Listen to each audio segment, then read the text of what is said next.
Tonight, more trouble at the Manus Island Detention Centre, with asylum seekers barricading buildings to keep staff out.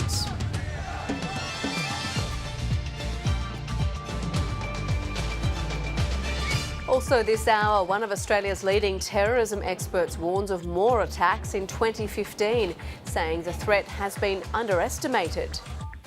Rescue crews kept busy in multiple states as bushwalkers battle Mother Nature. And Pope Francis conducts the final Mass of his trip to Asia in front of a crowd of millions. Hello, welcome to ABC News. I'm Rachel Pupazzoni. First, let's check tomorrow's weather in the capital cities. Showers and possible storms forecast for Darwin and Brisbane. Showers increasing in Sydney.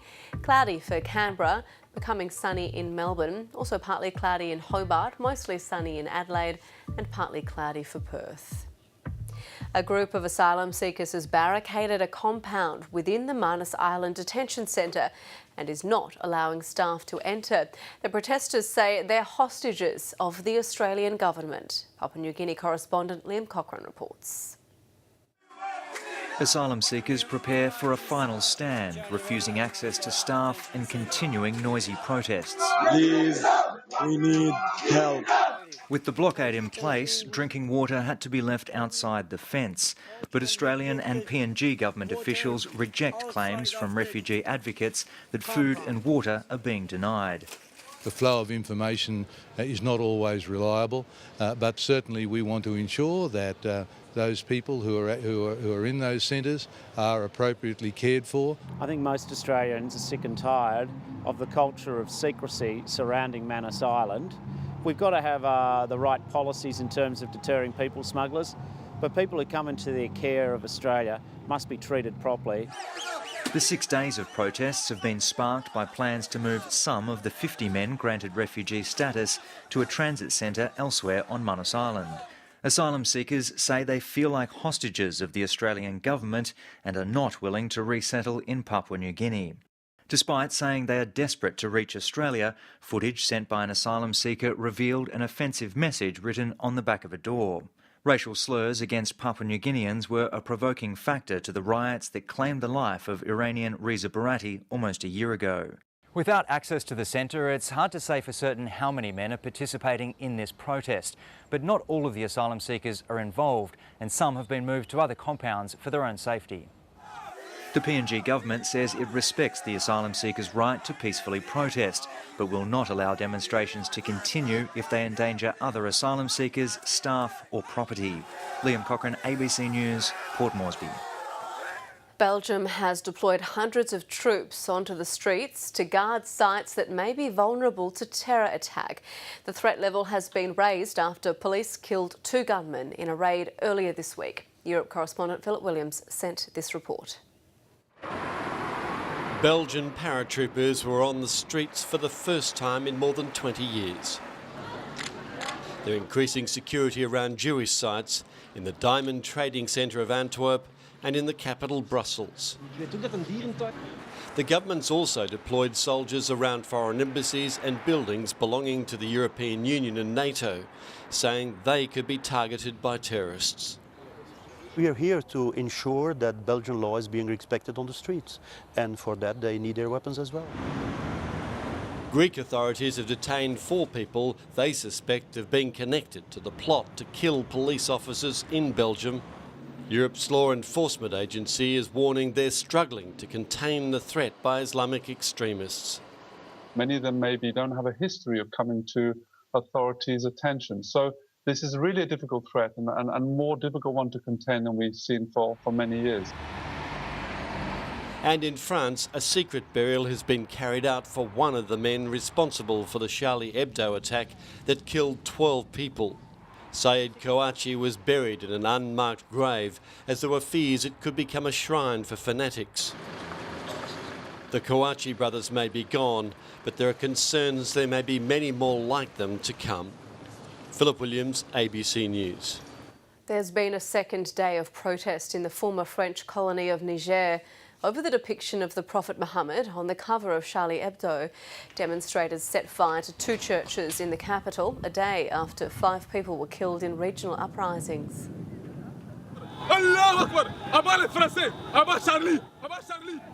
A police station was attacked and 2 police cars burnt near the city's main mosque when authorities banned a meeting called by local Muslim leaders. One of Australia's leading terrorism experts is warning of more attacks in 2015, saying the threat has been underestimated. As world leaders prepare for an international anti-terrorism summit in the United States next month, the ABC can reveal new details of the Australian plan to de-radicalise violent homegrown extremists. Elise Worthington reports. The world is still reeling from the attacks in the French capital and acts of terrorism across the world, including the Martin Place siege. Now, security analysts have issued a chilling warning for Australia. I think this year is going to be a year of terrorism in the sense that I think we're going to see more small-scale attacks. Federal police have been raiding properties across the country, hoping to disrupt suspected terrorism networks. The government has cancelled more than 80 passports in an effort to stop Australians travelling to fight overseas. And I deliver this message to you, especially the people of Australia. Organised attempts to reach potential radicals have been met with scepticism by the Islamic community. Some have failed to materialise, and several community groups have lost Commonwealth funding since the last federal election. The government's attempts have been very superficial to a point that they have only had a cosmetic approach to dealing with radicalisation. Kuranda Sayed has been working in the Muslim community for more than a decade and says a more proactive approach could have saved lives. We would have prevented a lot of incidents that have occurred in the past few years. A case to point, I think that we could have got to people, young people like Numan Haider. 18-year-old Newman Haider was shot dead after stabbing 2 police officers in Melbourne last year. His parents had become increasingly worried about his behaviour before the attack and had contacted police. It is very complex and it is very difficult because to understand this you need people with certain expertise. To counter violent extremism and radicalisation, the federal government has pledged more than $630 million, including $1 million for community groups in the form of one-off grants. $13.4 million has been dedicated to a specialised voluntary counselling, education and employment program for those at risk. $32.7 million in funding has also been allocated to a national disruption group to investigate, prosecute and disrupt foreign fighters, including an AFP-run diversion team to investigate rehabilitation as an alternative to prosecution. Look, I don't think enough's been done anywhere in relation to countering violent extremism. It's really got to start at the top. Dr Clark Jones is among a group of international experts working to set up Australia's first Centre for Intervention and Countering Violent Extremism. The group also has financial backing from Dubai-based Terrorism Research Institute, Hedaya. A group of experienced people that can get together and put the lessons learned together, and also with a very solid overseas network. Many of those who've travelled to join the fight in the Middle East have come from multicultural areas, like here in Western Sydney. Experts agree Australia's response needs to focus on efforts to strengthen community ties, as well as providing voluntary counselling for those who are at high risk and serious psychological intervention for those who are already radicalised. It can only be done hand in hand with the government, with the proper intelligence agencies and other agencies that can support us with the Muslim community. So it has to be a collaborative approach. The Attorney-General's office is expected to make further announcements about the allocation of funding this week. Elise Worthington, ABC News. Australian golfer Robert Allenby says he's been the victim of a frightening kidnapping in Hawaii.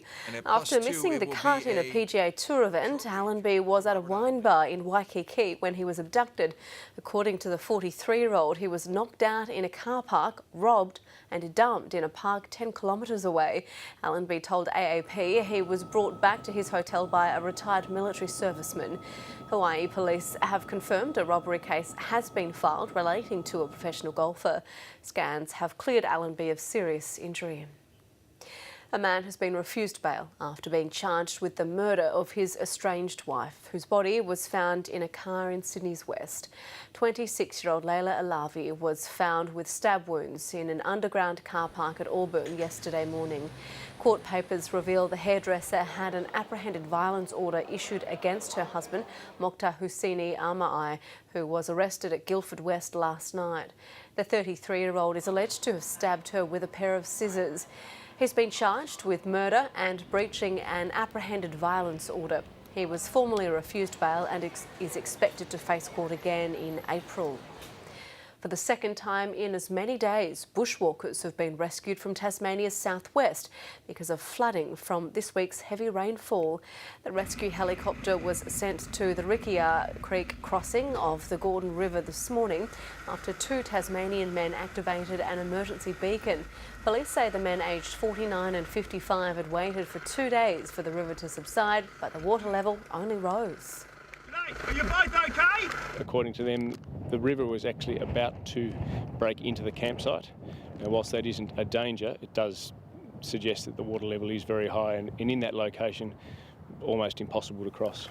Police have again praised the bushwalkers for being prepared, but say their experience acts as a timely warning for people to plan their trips properly. And a woman who'd been lost for 3 days in the Lurderdurg State Park northwest of Melbourne has been winched to safety by rescue crews. The 44-year-old woman became disoriented in the bush and stumbled across 2 campers yesterday. Rescue teams hiked into the area last night and stayed with the woman until she could be carried out this morning. Police say it's lucky she found the campers. We think a couple of days she's been there already. But she's had no water, her backpack was empty, she had no water, no food, no shoes. And no, I don't think she had a sleeping bag, but that was wet as well. The woman was dehydrated, cold and had badly injured feet. She was taken to hospital for treatment. The Deputy Prime Minister says Tony Abbott will make an appearance during the Queensland election campaign. There's been an obvious lack of senior federal Liberal leaders joining their state counterparts on the hustings, especially today at the LNP official campaign launch in Brisbane. A grand entrance in a packed room of the party faithful. Campbell Newman used the occasion to promise to build new schools, scholarships for teachers and cheaper water bills through the privatisation of assets. He also issued a stern warning to those considering a vote for the minor parties. A hung parliament, ruled by minor parties in Canberra, has proved an economic disaster for Australia. Nationals leader Warren Truss represented Canberra, the Prime Minister's absence notable, as it has been throughout the campaign. He's due back from holidays tomorrow. Well, I expect he'll come to Queensland when there's an appropriate time for him to come. Clive Palmer was also a no-show at the Palmer United Party state launch on the Sunshine Coast. He still made his presence felt. Goodbye, Campbell Newman. Goodbye, Campbell Newman. The PUP is preparing for battle, vowing to block asset sales. State leader John Bjelke-Petersen wants to return Queensland to what it was under his father, Sir Joe. When my father was Premier, this state was the #1 state in Australia. Everyone wanted to live in Queensland. Opposition leader Anastasia Palaszczuk is continuing to target regional areas. Barron River Gorge near Cairns is home to a power station within a national park. It's on the list to be privatised under the LNP. We want to make sure that this is here for future generations. Under Campbell Newman, this is all at risk. Labor is officially launching its campaign on Tuesday. Louisa Rebgetz, ABC News. Schools and families across Queensland are making final preparations for the biggest change to the education system in 50 years. From this semester, Year 7 will become the first year of high school in the state. It means a double intake for schools and a big hit for bush families paying for boarding school. Emma Pollard reports. Queensland kids are falling into step with their interstate peers. How was your day, Olivia? With the exception of South Australia, Year 7 will now be part of secondary school across the country. 6 times 8 is 48. Murrumba College, north of Brisbane, was the first Queensland school to make the move. Generally, the kids have been ready and the kids really have flown through this process. A major benefit has been the chance to study specialist subjects like science a year early. What we know about adolescents is that they enjoy a variety in their learning, they enjoy a variety of teachers, they enjoy a variety of subjects, and high schools give them that opportunity. With some students as young as 11, Murrumba spent 18 months transitioning its first group of Year 7s.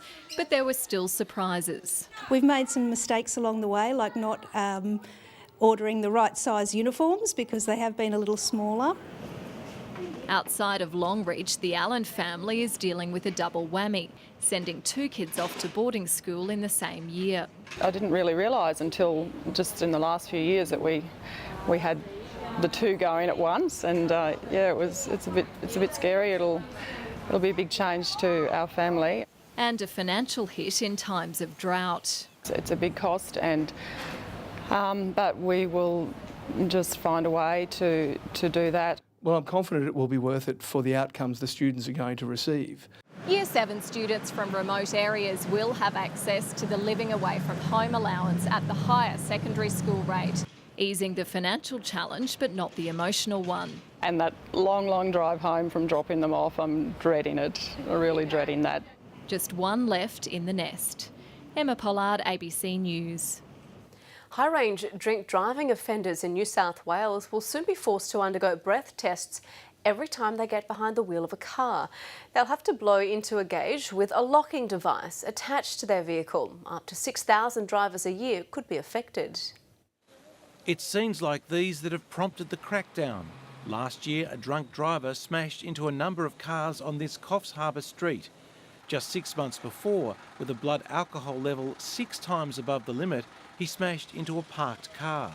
Too many people have died on our roads because of people that have continued to offend in this area. From the 1st of February, magistrates will be obliged to order the installation of alcohol interlocks on cars for people convicted of high-range offences or repeat offenders. The devices disable the car if any alcohol is found on the driver's breath. They also require breath tests during the journey. It will be mandatory for the courts to prescribe alcohol interlocks for a minimum of 12 months after they've completed their normal sentences. The $2,000 cost of the interlock devices will be paid for by the offender, but they can pay it off in instalments. We wanted to see these things introduced. We thought it was too easy for drink drivers to get back behind the wheel, and we're pleased the government has taken our advice. The state government has also announced a crackdown on another roadside menace, litterbugs. For the first time, offenders will be fined based on reports from members of the public.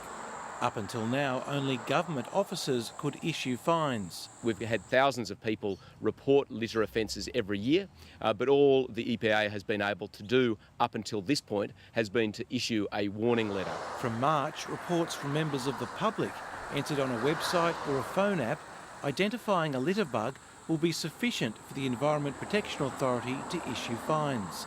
Discarding a cigarette butt on extremely hot days could attract a $900 penalty. David Spicer, ABC News. A brazen thief has smashed into a garage in Canberra to steal a very distinctive car. The custom-built bright red AC Cobra was stolen yesterday, devastating the owner. I looked inside and the car was gone, so sickness straight away.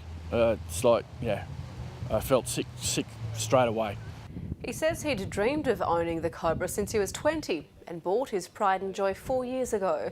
Word of the theft spread fast in Canberra's tight-knit classic car community.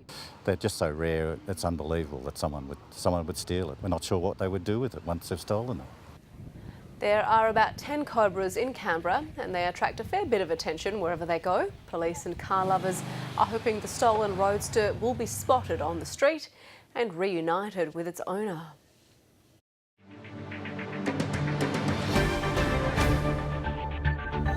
Indonesia has executed 5 foreigners for trafficking drugs despite an international outcry. The 4 men and a woman from Brazil, the Netherlands, Vietnam, Malawi and Nigeria were shot by a firing squad along with a local woman just after midnight. The move has sparked condemnation from Brazil and the Netherlands. Both countries have recalled their ambassadors. Meanwhile, the 2 Australian ringleaders of the so-called Bali Nine remain on death row. Andrew Chan's appeal will also determine the fate of his co-accused, Muran Sukumaran.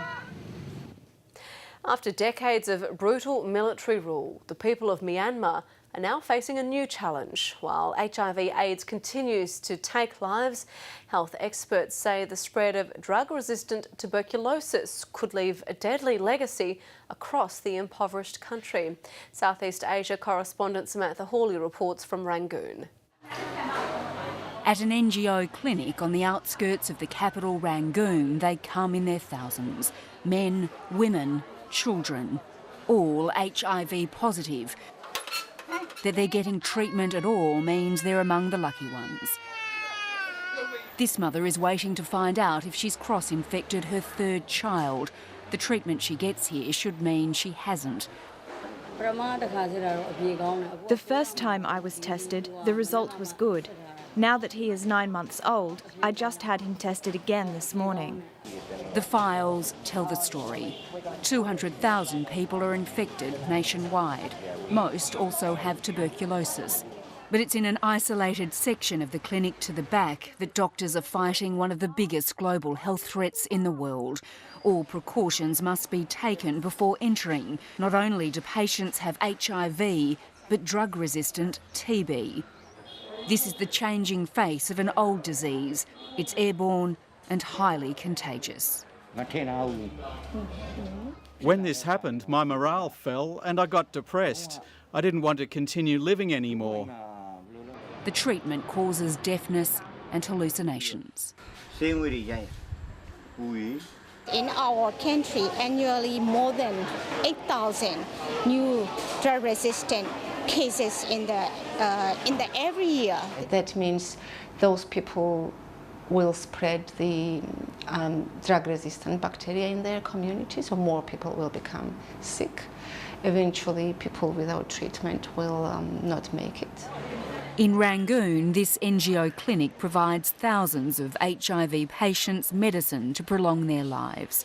Many do so in secret because of the stigma associated with their illness. Many more choose not to come at all. When I told my husband to get tested and his result came out positive, he got treatment for 1 month and then he stopped. Myanmar might be slowly progressing after 50 years of military rule, but the spread of disease hasn't slowed.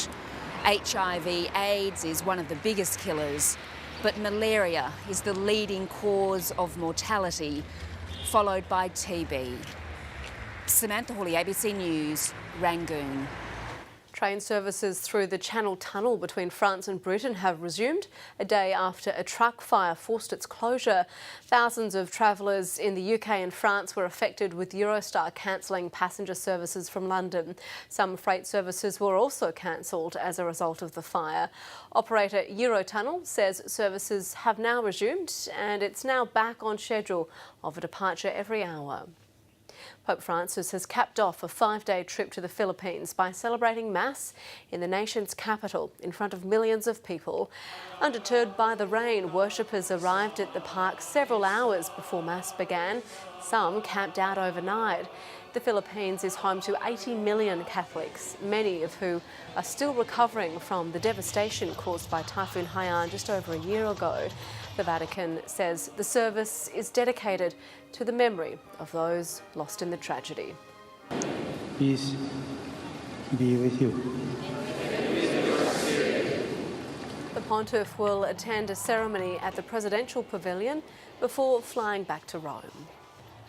Now to sport with Meredith Sheehan, and Australia is up against India in the cricket. Yes, Australia is chasing 268 for victory in tonight's one-day tri-series match against India at the MCG.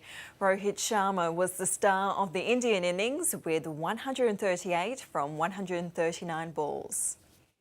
Gurinder Sandhu was given a debut, but it was another paceman, Mitchell Starc, who struck in the first over. Edge, this time gone. India soon got going. Up and away. Have some of that. But it didn't take long for the debutant to have an impact. Sandhu's got his first wicket. It seemed every time the Indians were gaining early momentum, they lost another wicket. But an impressive partnership between Rohit Sharma and Suresh Raina got the tourists back on track. What a way to go to 50. Sharma and David Warner were far from the best of friends during a dispute regarding an overthrow. But the Indian pair continued to let their bats do the talking. They put on 126 before Raina went for 51. And out. There's the breakthrough. But Sharma wasn't going anywhere and soon reached three figures. It's another one-day international 100. It was shaping as a big total, but some timely late Starc wickets slowed the run rate as the tourists finished with 267. Blake Kagi, ABC News. And the Aussies got off to a fast start as they pushed towards the 268-run target. David Warner smashed 3 boundaries before skying one on 24. Shane Watson then picked up where he left off, hitting 40 from 37 balls. Aaron Finch was a little more deliberate, taking his time to pass 50, and a short time ago Australia was 3 for 216. Australia's Asian Cup campaign has hit its first speed bump. A 1-0 loss to South Korea will keep the Socceroos in Brisbane for a quarter-final clash with China on Thursday. They might have missed a chance to top their pool, but the Socceroos are still in control of their Asian Cup destiny. Maybe it's fate. Maybe we are meant to play China in the quarterfinals. Last night, the Stars rested on the Socceroos bench, and fortune didn't favour the bravest of coaching calls. We kind of dominated the game, particularly for major parts, and created good opportunities. So, from our perspective, as I keep saying, the performance was positive. South Korea found positives in the result. A sublime pass from former Brisbane schoolboy Ki Sung-young set up the game's only goal in the 32nd minute. A lot of my friends, they're coming to watch the game, so I think today's game was very meaningful. Robbie Cruz and Tim Cahill entered the fray late in the match, and Australia's best chances followed. Unbelievable. That was the moment for the Brisbane boy. If Cruzy scores, I score, Tommy scores, it would have been genius. The Lang Park playing surface is again under fire. Officials plan to relay the turf in the 6-yard boxes before Thursday's quarter-final. The 6-yard box, it'll be great for the goalkeepers. I'm not happy with this pitch because, I still think the players did fantastically well to try and play our style of football on a surface that doesn't suit us. Australia will face China without Matthew Sporanovic after the defender received a second yellow card. His absence opens the door for Alex Wilkinson. I'll be looking forward to it. It's I was obviously a bit disappointed not to to start in the first few games. The Socceroos will also welcome back captain Mile Jedinak. Ian Gustafsson, ABC News, Brisbane. Rising tennis star Nick Kyrgios admits he won't be at his best when the Australian Open begins in Melbourne tomorrow. Australia's top-ranked man has been battling a back injury, but says it won't stop him enjoying his second Australian Open.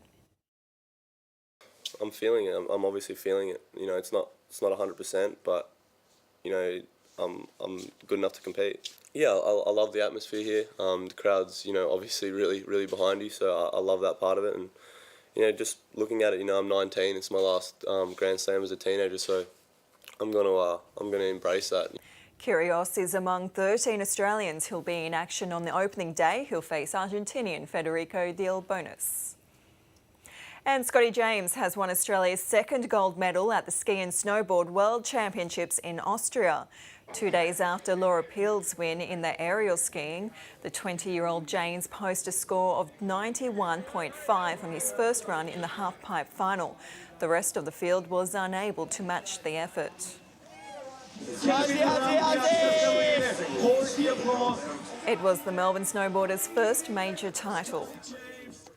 Andrew Bogut's return to the Golden State Warriors helped them to a big win over the Houston Rockets in the NBA. After resting in the Warriors' last game, Bogut came out full of energy in this one, but got a bit carried away trying to play point guard. Once the 7-footer settled down, he helped orchestrate a third-quarter surge.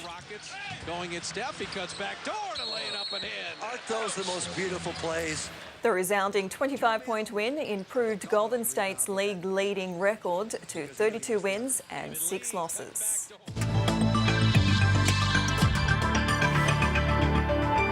Let's take a look at the satellite. A monsoon trough lies over the north of Australia, causing showers to develop in central parts of Queensland. A low embedded in the trough is maintaining thundery showers over the Kimberley. A low and trough over southern Western Australia is also triggering light showers. Looking around the country for tomorrow, more showers and storms for coastal parts of Queensland, heaviest in the tropics, hot in the west, with isolated storms in the northwest.